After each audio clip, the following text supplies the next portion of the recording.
the Reconstructionist Radio Podcast Network presents Worldview Media Podcast, where Gordon and Joyce Runyon view popular media through the lens of the biblical five-point covenant model to help believers appreciate and apply principles of exciting narrative and engaging storytelling. Hello and welcome to Worldview Media Podcast, where we take a biblical look at how popular media preaches their worldview. And the intention for that is that we as Christians will learn how to preach our worldview and eventually take dominion in places like the arts and media and culture, entertainment, and all of that. So here we are tonight, and our topic is the History Channel. Claim to fame. Has its own series called Vikings. Yep. And so we are going to focus our review tonight on Season 1, Episode 4. I think it's about, is it called The Trial or something like that? I think it's just called Trial. Okay. And with me are two ladies who have spent their lives training to be shield maiden of Viking raider cruises. We have my daughter Jordan on the phone. Hello, Jordan. Hello. And my lovely and talented wife Joyce is here with me in studio. Hello. All right, now on this episode, we have a Viking raiding party that goes apparently into the land of Saxony, and they raid a village, and we see them do this. And while they raid the village, one of the Vikings is killed by a female Viking, and she's upset because she sees the guy either attempting or actually raping a Saxon woman, and then when she tries to stop him, he attacks her, and she winds up killing him. And so then there's a big battle. As they're about to leave, a king has sent his own soldiers to try to stop the Vikings, and they have a big battle on the beach. The Vikings win, and they head home to their own territory, only to find that their chieftain, was his name Haraldson? Yeah, Haraldson. Haraldson has political designs, and they include apparently gaining power and prestige over the leader of this Viking group. Now, the leader is a guy named Ragnar. Yes. And he volunteers to take the blame for the female Viking having killed this other Viking. It turns out the female Viking is his wife, if I'm not mistaken. Is that right? That's right. And so then they have a short trial, and Ragnar's brother, who looks like he might betray him, winds up coming to his rescue, and they wind up defeating Haraldson's plot to unjustly have Ragnar put to death.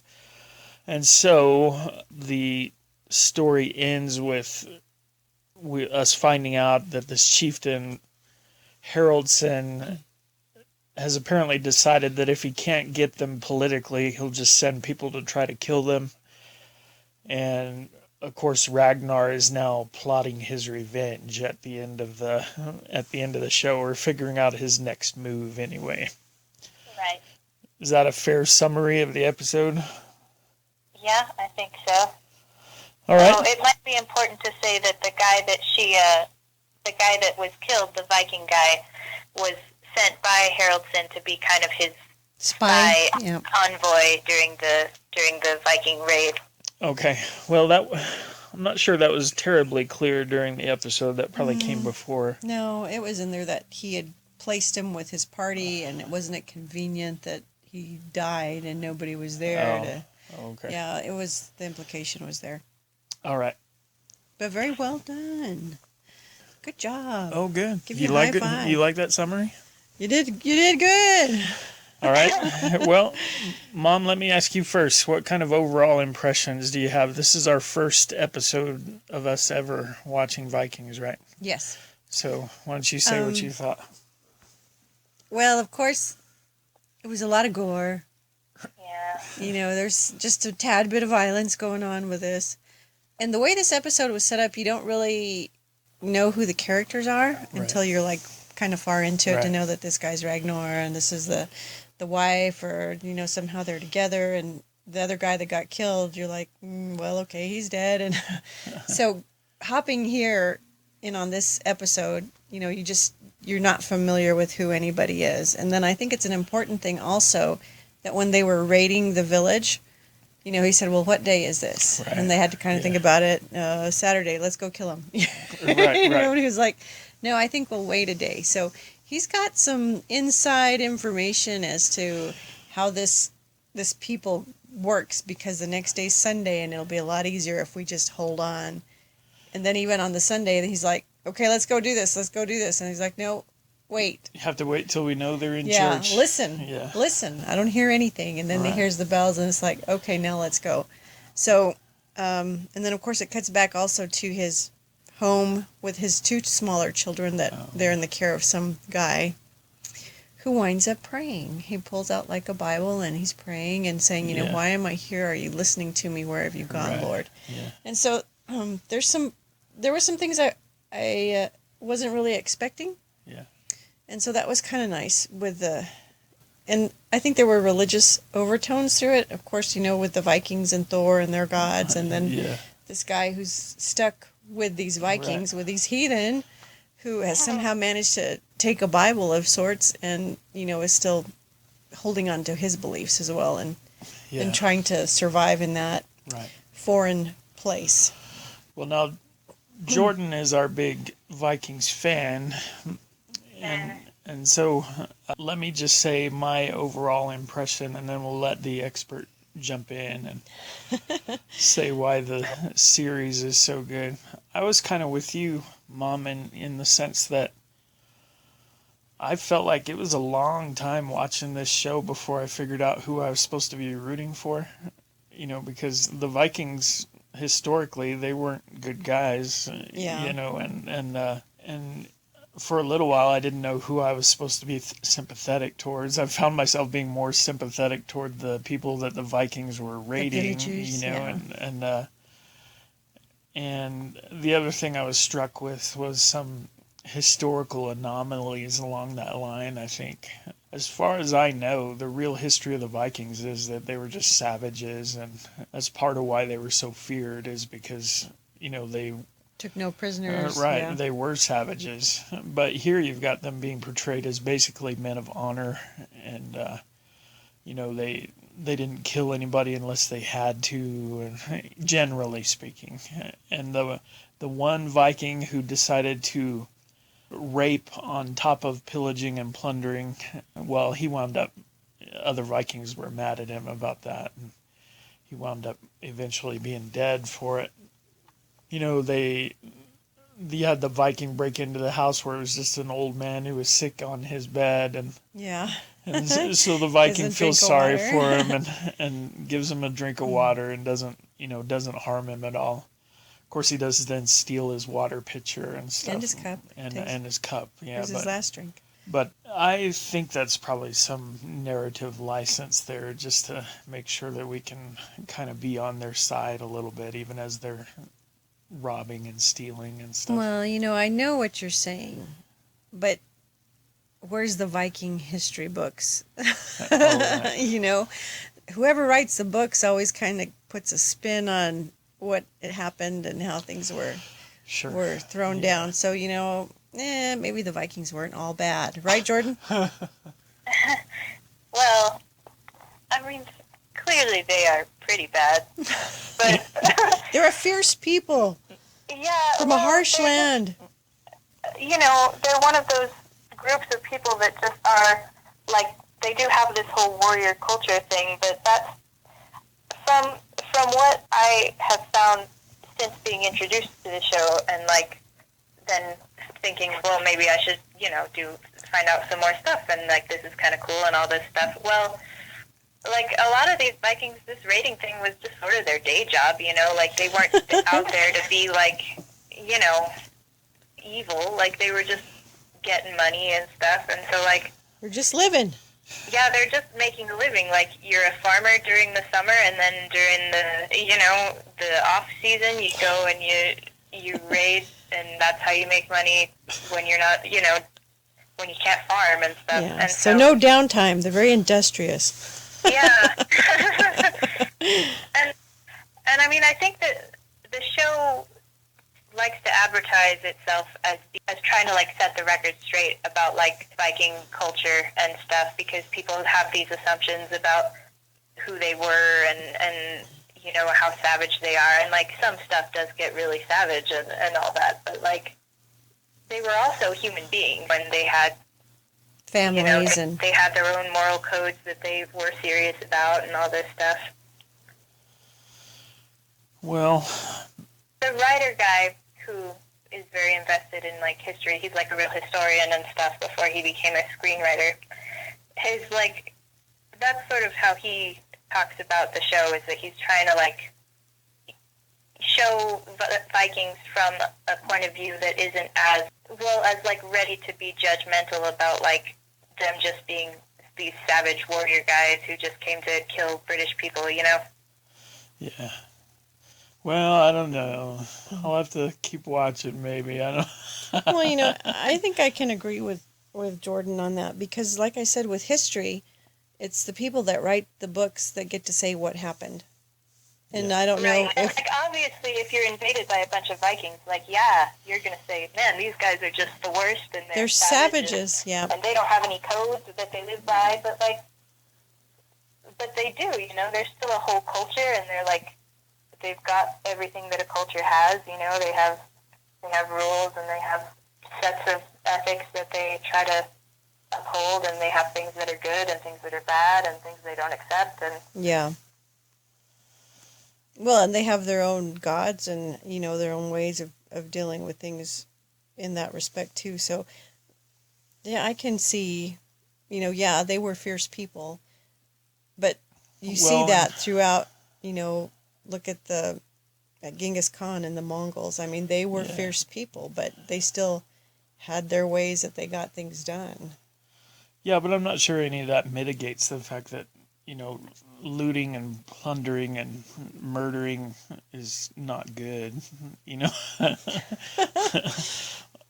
I mean, they may not be as dark as they are painted by history, but the things that we know for a fact that they did, those are not acceptable nice things. Yeah. Well, they didn't do it to themselves. I mean, nobody's trying to say that those are acceptable things. It's just that, like, they're only a part of who these people were, you know? Okay. Yeah, I can get that. All right. So, Jordan, you like this series quite a lot. Is there a particular reason why you like it, or what's the attraction for you? I think I really like I feel like it's the characters who I really care about, like, I have gotten really invested in, like, what's going to happen to them and how they're going to, like, deal with the choices that they make and things that are happening around them and stuff. So I feel like the characters are what get me. I just feel like they're really super compelling and stuff, and it just sucks me right in. And even the ones that I don't really like, I still want to be like, but what's going to happen? And, like, I want them to get their comeuppance and all this stuff. And Yeah.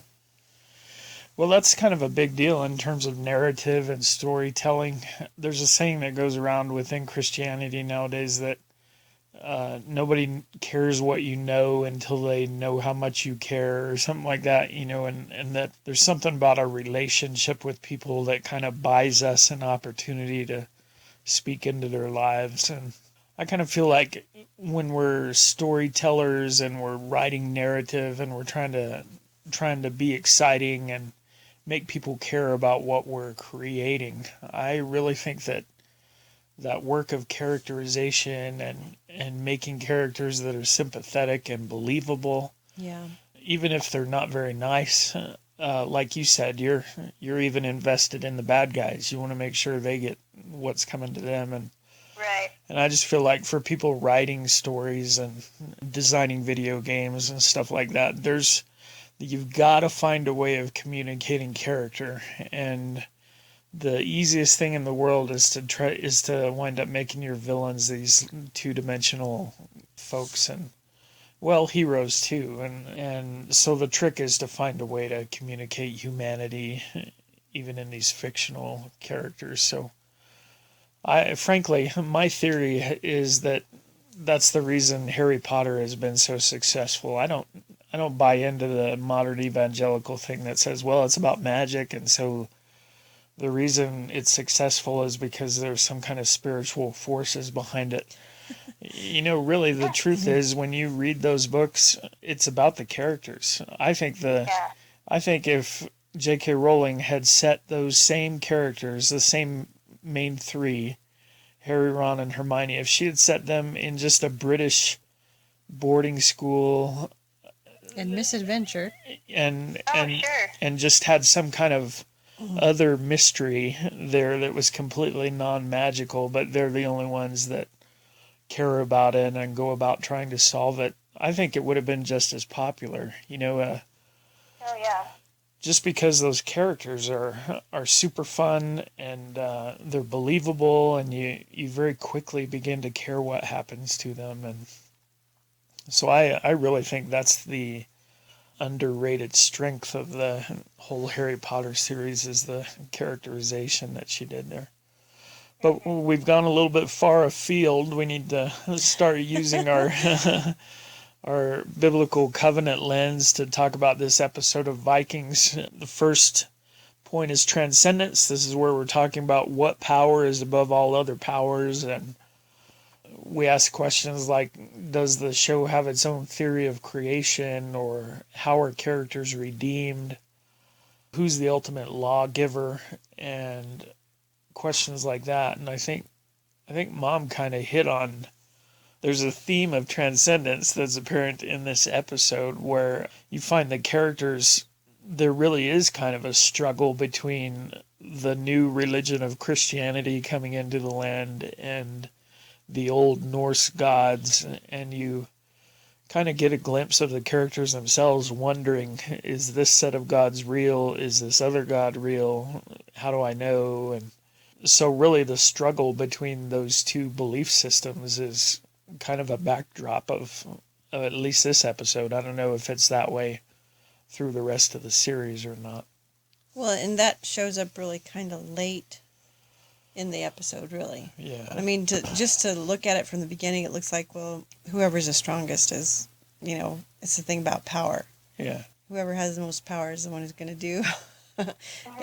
It's not till you get back to the Viking village that you're kind of like going, wait a minute here, there's a little bit more going on. What do you say, Jordan? Well, I think that theme of, the struggle between, the two religions, that really does carry on for a really long time in the whole series, especially season 1 and season 2, and then even really into season 3, and actually most of the seasons that have come out. It is a big theme within the show itself, just especially with that monk character, Athelstan. As long as he's around, that's a really big deal. It's trying to figure out which side of the religion argument is going to be the one that ends up being the real deal, Ah, so you say his name is Applestan? Athelstan.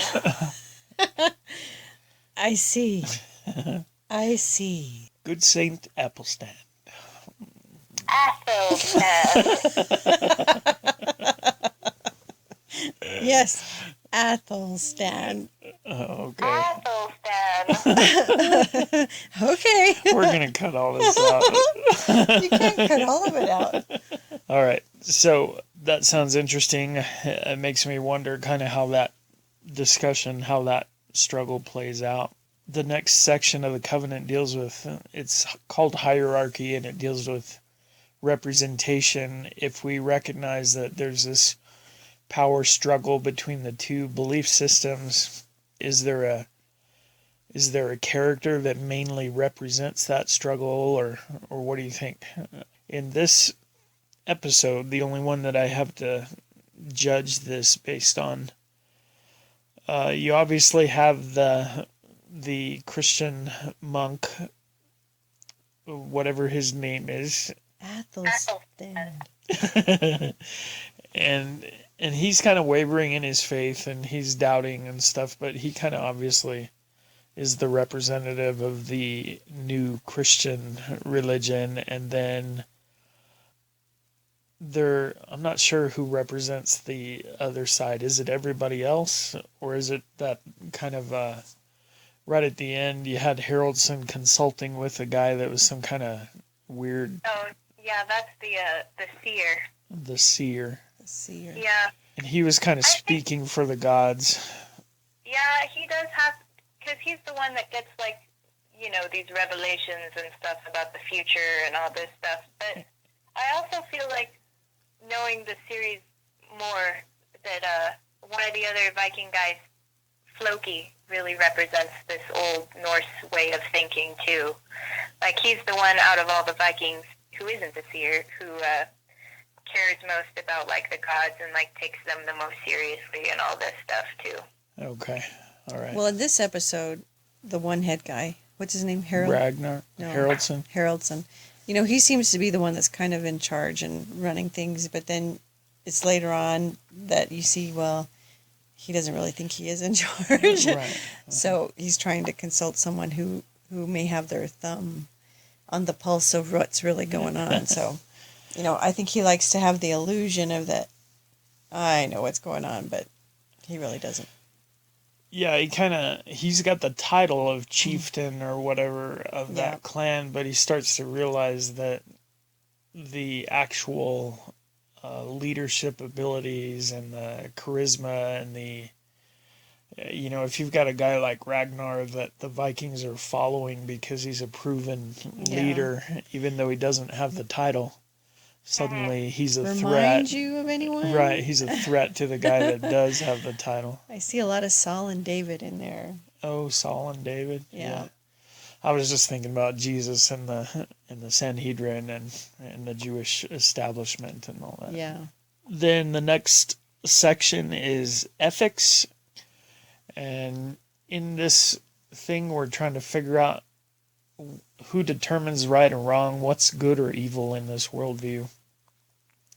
Generally, I think with narrative stuff, the easiest way is to talk about a major moral crisis that the characters are involved in and how they deal with those things.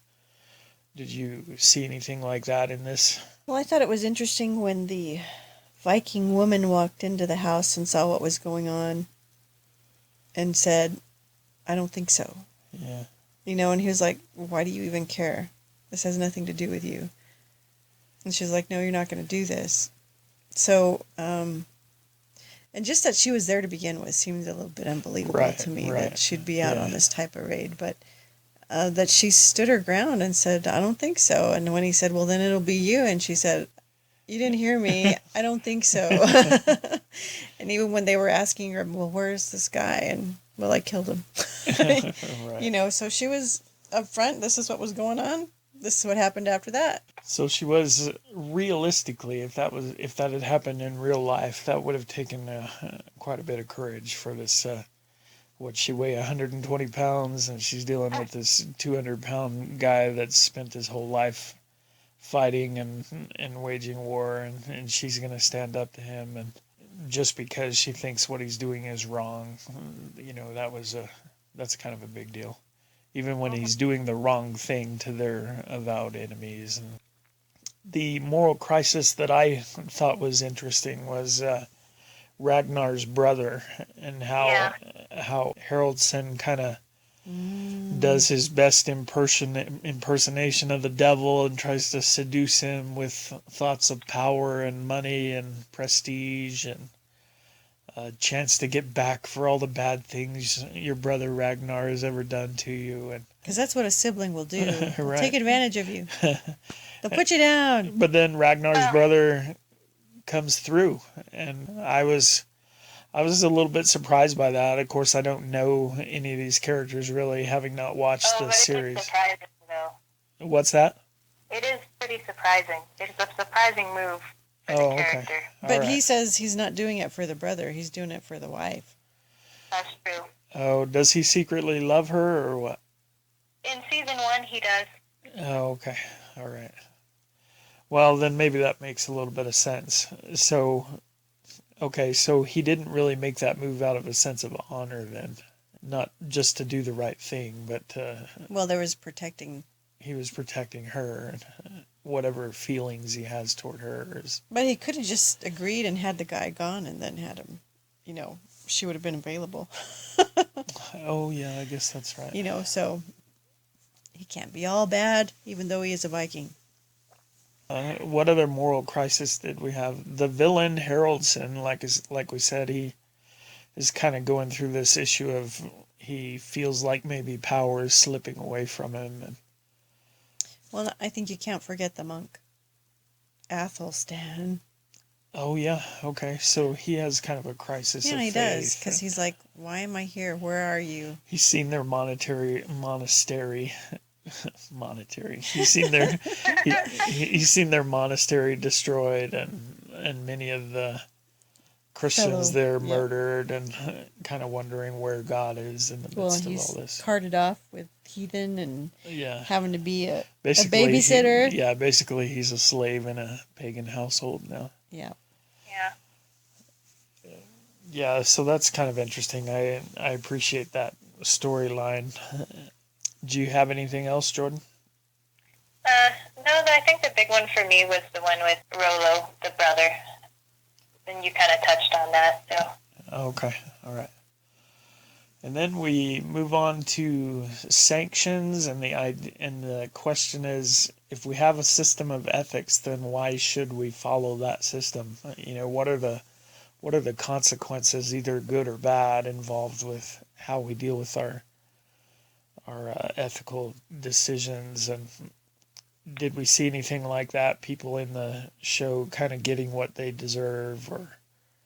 Well, the one guy that was bad, Canute, was that his name? Yeah, Canute the rapist. He got what he deserved, not by any proper authority or anything, but he wound up dead, which rapists should wind up dead. So that was a good thing. Yeah. I feel like we're kind of in the middle of the story, and it's too soon to tell who's going to get what they deserve and who isn't. I almost kind of felt like, I haven't seen Ragnar very much, and I'm not sure what the story is, but I almost felt like he's in the middle of that whole struggle between the two belief systems. Like something in his mind, I feel like he, maybe out of all the characters there, he has the better understanding of both sides. And I kind of wonder if the struggle doesn't take place in his own mind, and it makes me wonder how that's going to work out. And so his choices that come about because of that struggle, and how he chooses to deal with the monks and stuff. Well, when the episode is coming to an end, he's just kind of parked out on a cliff overlooking a lot of stuff. Right. But I think that's more related to the surprise and uncalled for attack on himself and his friends, where he loses people that are close to him. So I think you have him being a little bit more reflective than what I would have him as, because I think he's out for revenge and he's going to get this guy. Oh, okay. And he's just figuring out, how am I going to do this? Right. And maybe I'm wrong, but that's what I think Ragnar's up about. Jordan, do you have anything under sanctions? I mean, we are right in the middle of like a season, so it is hard to see a lot of people getting stuff. Right. But it happens. All right, and a little bit hard to tell succession-wise. I think succession, the future of the covenant and how it's going to work out, I think it's way too early. That's not apparent in the episode that we're watching here. But I think there's hints at the end with the seer.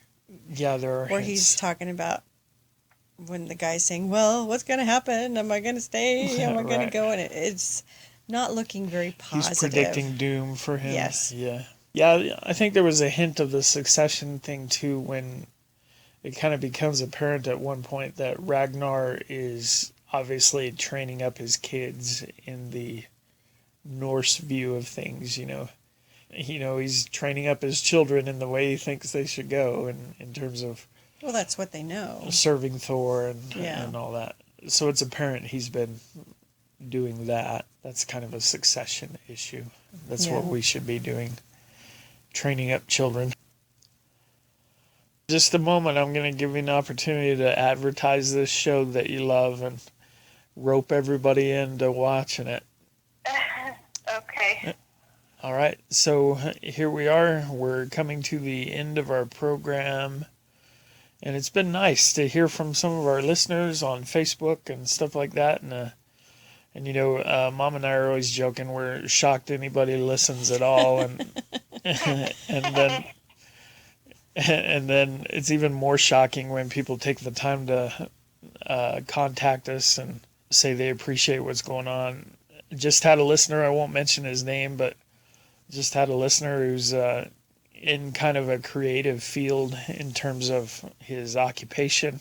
And he said that this podcast has been a game changer for him in his design work and him kind of coming to the realization that he doesn't have to, as he's creating things, he doesn't have to come up with kind of a VeggieTales Christianized version of what he's trying to do. He can just preach. He can just teach good things and tell good stories and glorify God in that way. And exactly. That was really edifying for me. That was really encouraging to hear a guy say, "Man, you guys have really changed the way I'm thinking about my whole deal." So I knew it was going to be a deal. My whole deal. That's what we're here for, to rock your whole deal. All right, Jordan, one shot to convince everybody to listen to or to watch Vikings. Go for it.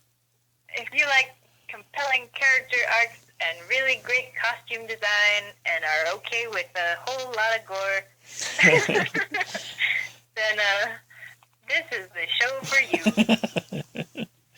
Really? A whole lot of gore? Well, yeah, a whole lot. But don't watch it if you are a child. Okay, it's not for younger viewers. Well, have you seen the violence? Some of the themes are a bit mature, so. Oh yeah, the rape scene was probably not a good kid thing either. All right, well, very good. As always, we want to encourage you to be those creative types of people who use your God-given brain and God-given talents to figure out ways of communicating God's truth, even through works of fiction and art. And that's what we're here for, is just to kind of try to inspire you and fire up your imagination in the areas of storytelling and narrative. So thanks for listening, and we'll see you all next week. God bless you. Thank you for listening to the Worldview Media Podcast. Please visit reconstructionistradio.com to check out the other podcasts in our network and to download our free audiobooks.